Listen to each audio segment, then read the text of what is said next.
ఓం నమో భగవతే వాసుదేవాయ. వ్యాస ప్రణీతమైన శ్రీమద్భాగవత కథాసారం మీకు అందివ్వడము జరుగుచున్నది.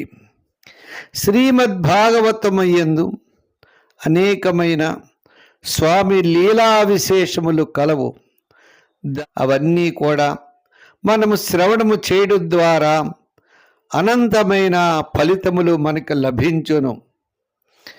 యోంత ప్రవిశ్యమవాచమిమాం ప్రసుప్తాం సంజీవయత్యఖిల శక్తిధరస్వధామ్నా అన్యాశ్చ అస్తచరణశ్రవణత్వగాదీన్ ప్రాణాన్నమో భగవతే పురుషాయ తుభ్యం.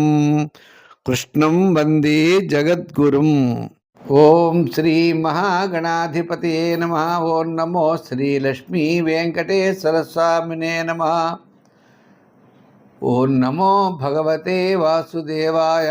నారాయణం నమస్కృత్య నరం చైవ నరోత్తమం దేవీం సరస్వతీం వ్యాసం తతో జయముదీరయేత్. ఉగ్రం వీరం మహావిష్ణుం జ్వలంతం సర్వతోముఖం నృసింహం భీషణం భద్రం మృత్యుర్నమామ్యహం.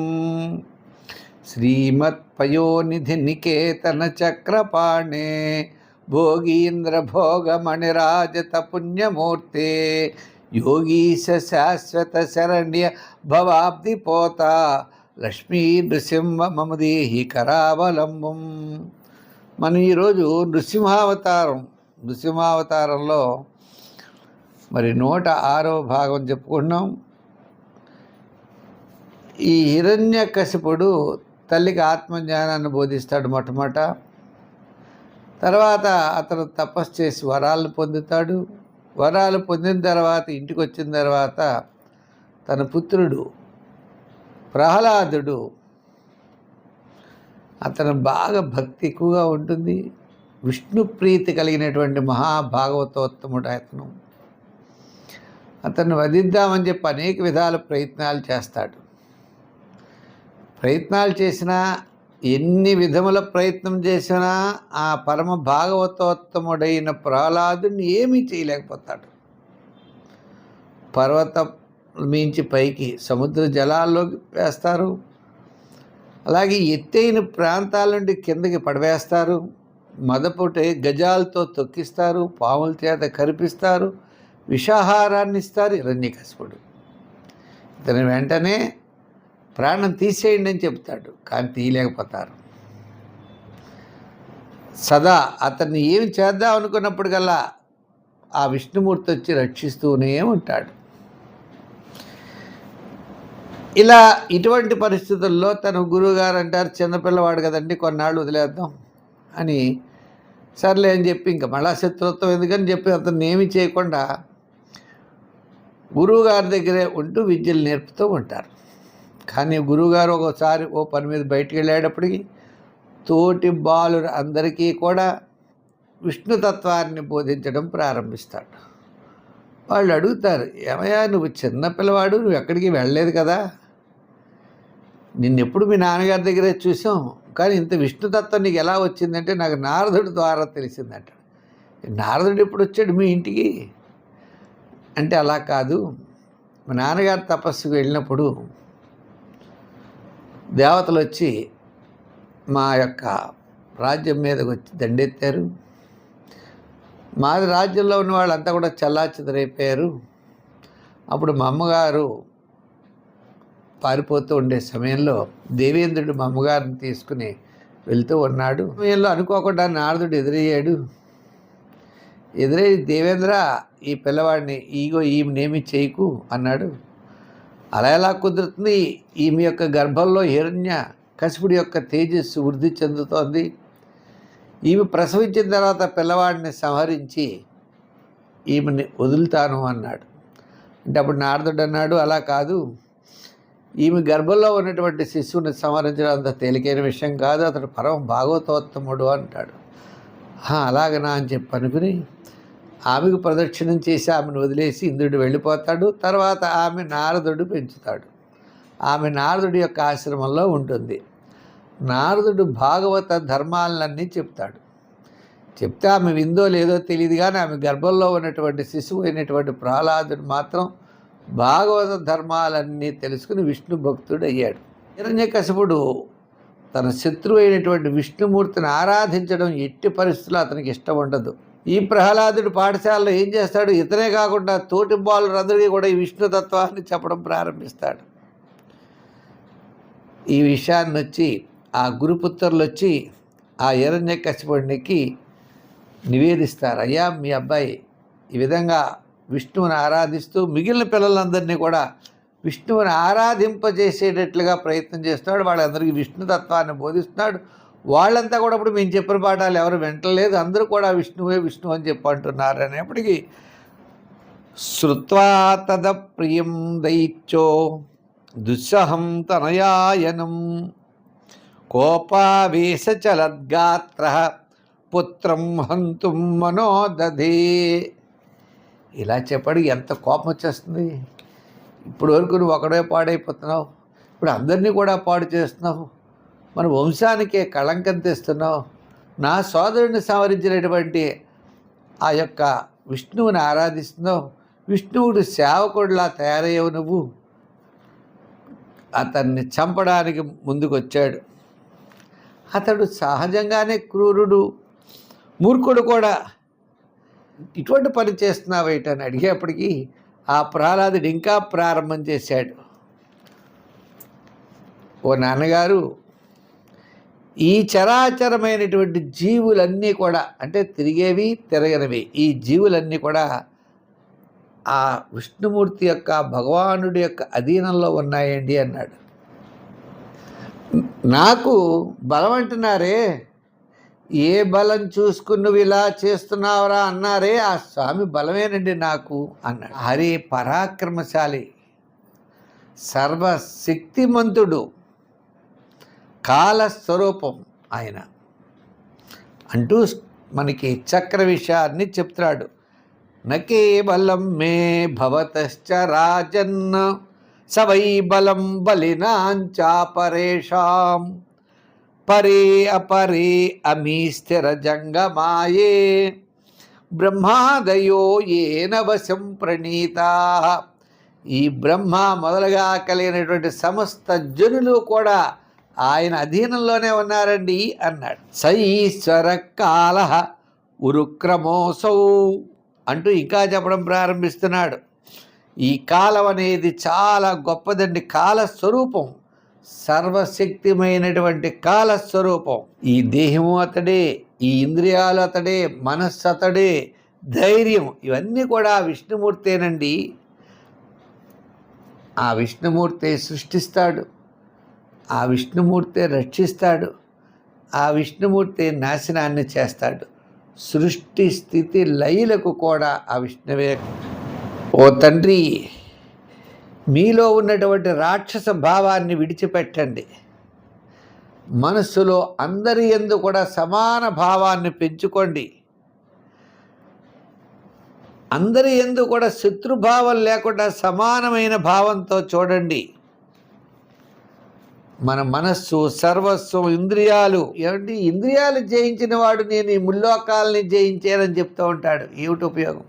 ముందర నీ ఇంద్రియాలను జయించవయ్యా.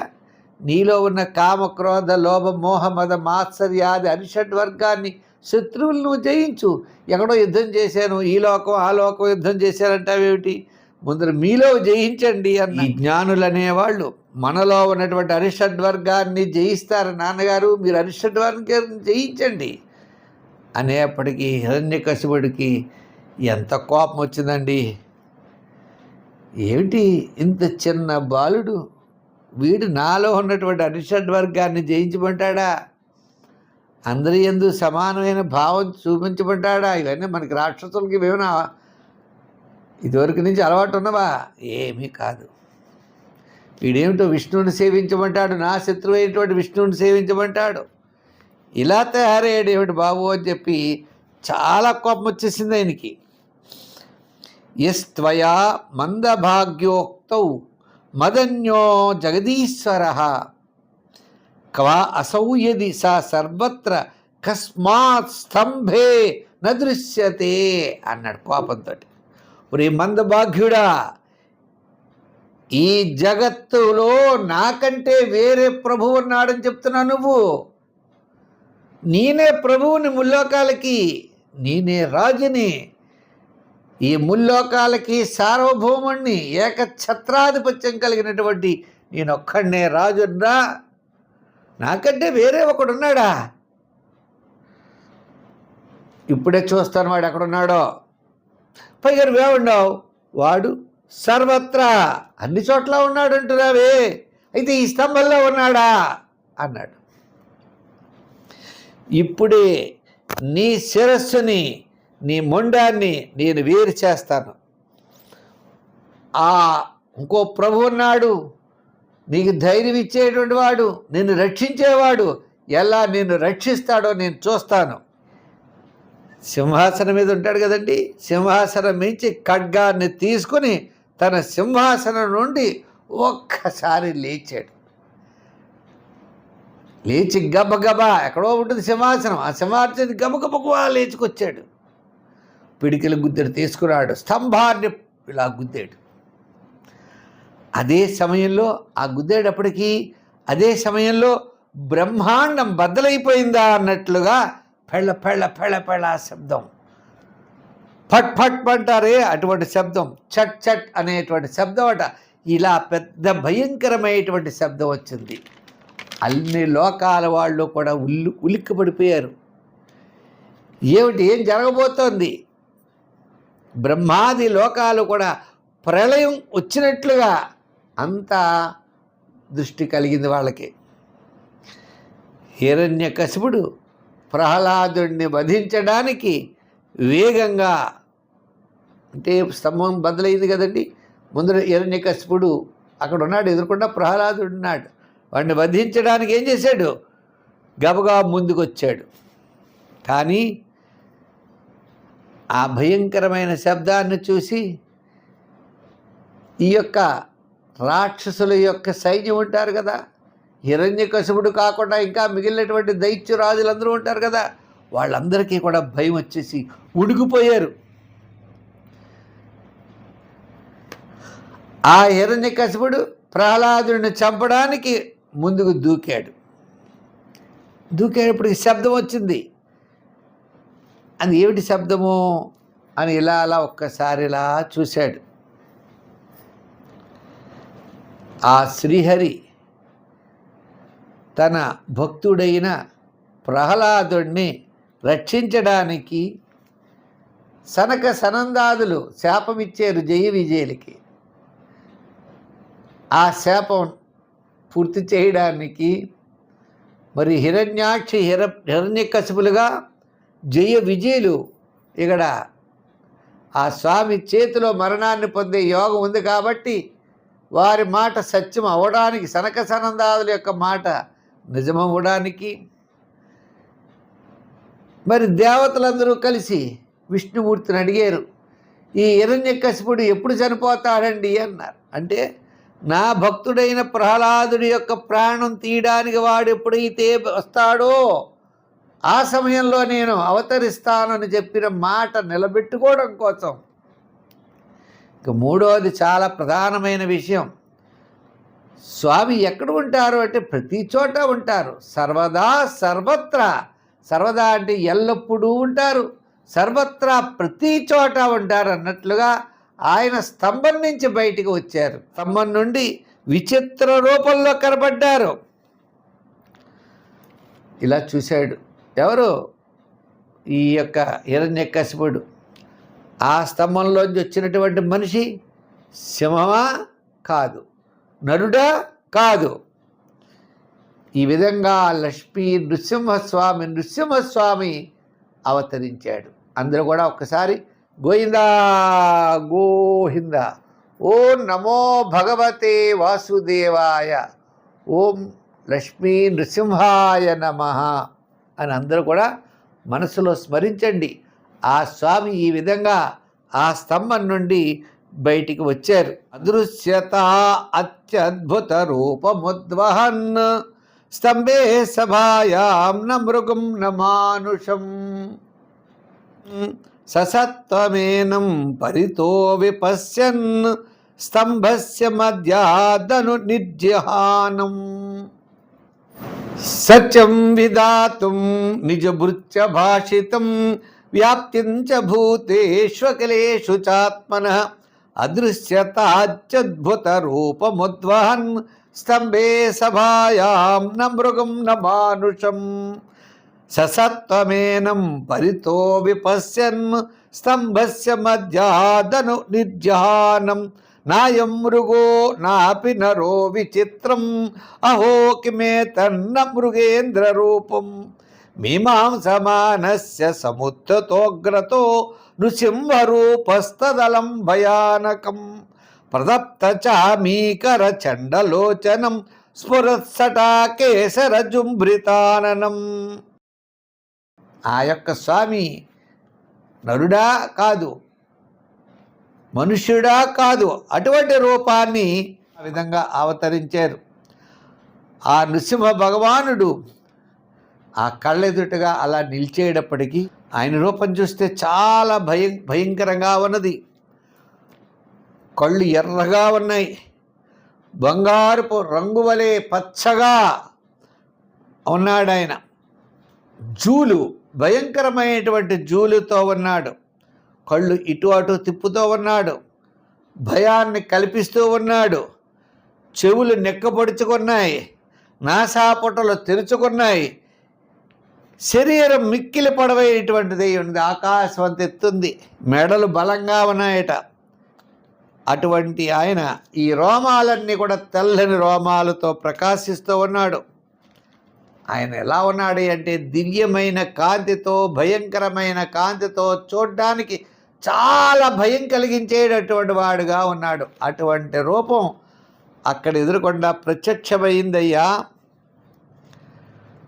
ఆయన గోళ్ళు ఎలా ఉన్నాయనుకున్నారు? పెద్ద పెద్ద ఆయుధాల్లా ఉన్నాయి గోళ్ళు కూడా. ఆ గోళ్ళు ఎటువంటివట?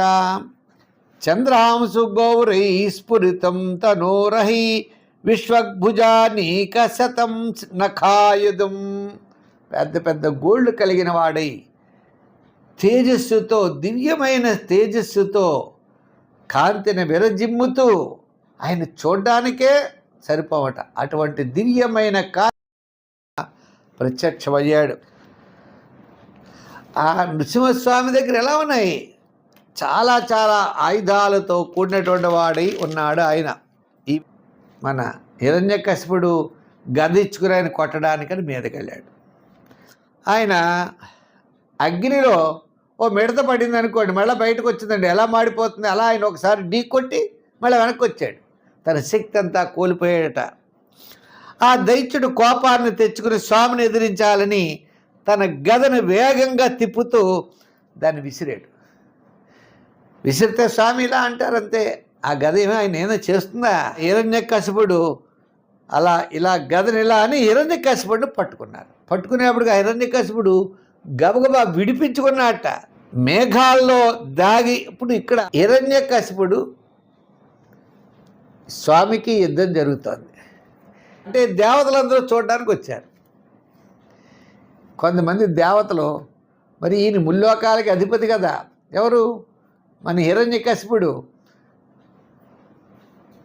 ఎప్పుడైతే స్వామి చేతిలోంచి జారిపోయాడో వాళ్ళు భయపడ్డారు. అయ్యబాబోయ్ అని మేఘాలు వెనకాలండి చూస్తున్నారు. ధైర్యంగా ఎదరికి రావట్లేదు. ఎందు గురించి అని, రేపొద్దున మళ్ళీ హిరణ్యకశిపుడు రాజు అయితే మనం ఏదైనా ఇప్పుడు ఆయన చూసి నవ్వినా ఏం చేసినా రేపొద్దున మనల్ని పట్టుకుంటాడని భయం. ఇంకా హిరణ్యకశిపుడు అంటే భయం దేవతలకు పోలేదు. ఇంత స్వామి ప్రత్యక్షమైన మేఘాల వెనకాలుండే ఆ దేవతలంతా కూడా వీరి యొక్క యుద్ధాన్ని చూస్తూ ఉన్నారట.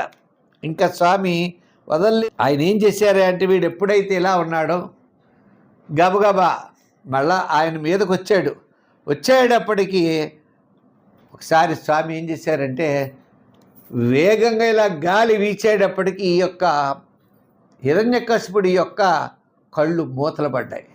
మూతలు పడేప్పుడు టక్కన పట్టుకుని భగవానుడు గబగబా అతన్ని పాము ఎలుకను పట్టుకున్నట్లుగా పట్టుకుని అతన్ని వజ్రాయుధం దెబ్బలు కూడా ఏమీ చేయలేవట. అంత శక్తివాడు ఈ యొక్క హిరణ్యకశిపుడు. మరి వరాన్ని పొందాడు కదండి, ఎవరు అది నేను చేయలేరు. గబగబా లాక్కుని ఎక్కడికి తీసుకెళ్ళిపోయారయ్యా? సభా ద్వారం దగ్గరికి తీసుకెళ్ళిపోయారు. అదే సంధ్యా సమయం. పగలో కాదు, రాత్రి కాదు, ఇంట కాదు, బయట కాదు, ఆయుధాలతో కాదు, బ్రహ్మచేత సృష్టించబడినటువంటి ప్రాణులు కాదు, చేతనాలు కాదు. ఆయన స్వయంగా అవతరించాడు. ఆయుధాలు లేవు. ప్రాణం ఉన్న ఆయుధం గోళ్ళకి ప్రాణం ఉంటుందా అంటే ఉండదు, లేదా ఉండదు. అసలు ఈ ప్రాణం లేని ఆయుధాలు. అటువంటి గోళ్లతో గబగబా ఆయన అవలీలగా ఒళ్ళో కూర్చోపెట్టుకుని అవలీలగా నఖాలతో గరుత్మంతుడు విషసర్పాన్ని ఇలా చిందినట్లుగా, చీల్చినట్లుగా ఆ లక్ష్మీ నృసింహస్వామి ఆ యొక్క హిరణ్యకశిపుడిని ఇలాగ పేగులన్నీ తీశారు. ఆ రక్తం అంతా ఆయన మీద పడిపోయింది. ఆయనంట పేగులే. ఆయన ఎంత చాలా భయంకరమైనటువంటి నేత్రాలతో ఉన్నాడు, ఎర్రగా. రాక్షసులు ఎవ్వరూ కూడా దరికి రాలేకపోయారు. నృసింహుడి యొక్క జూలు ఆ మేఘాల్లో అన్నీ కూడా ఎలా ఉన్నాయంటే, ఆయన స్వామి ఇలా జూలు విసిరితే మేఘాలన్నీ చల్లా చెదరైపోతున్నాయట. ఆ స్వామి ఉచ్ఛ్వాస నిశ్వాసలకు సముద్రాలన్నీ కంపించిపోతున్నాయట. ఆయన యొక్క పాదానికి భూమి కంపిస్తోందట. ఆ స్వామి అక్కడ ఉన్నతమైనటువంటి సింహాసనం మీద గబగబా వెళ్ళి ఆ సింహాసనం మీద కూర్చున్నారు. కూర్చునేటప్పటికి అది చూసి ఆయన దగ్గరికి వెళ్ళడానికి ఎవ్వరు కూడా సాహసించట్లేదు. ఈ మార్తంతా కూడా ముల్లోకాలు వ్యాపించిపోయింది.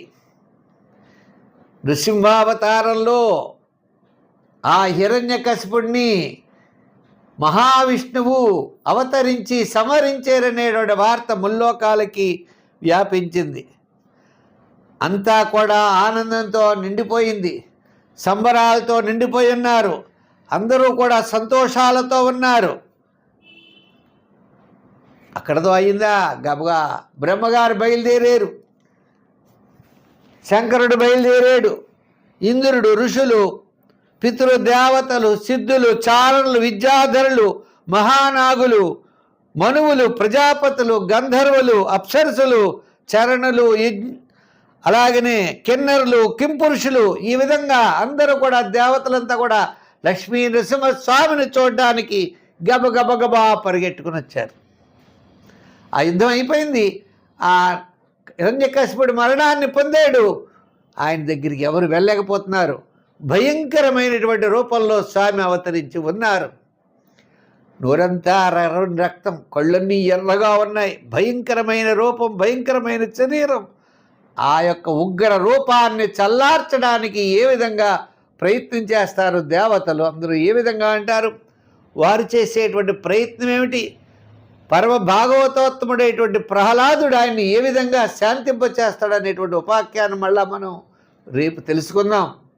ఈరోజు స్వామి అవతారం ఆ యొక్క హిరణ్యకశిపుడిని సంహరించడం అనేటువంటి ముఖ్యమైనటువంటి విషయాన్ని మనం తెలుసుకున్నాం.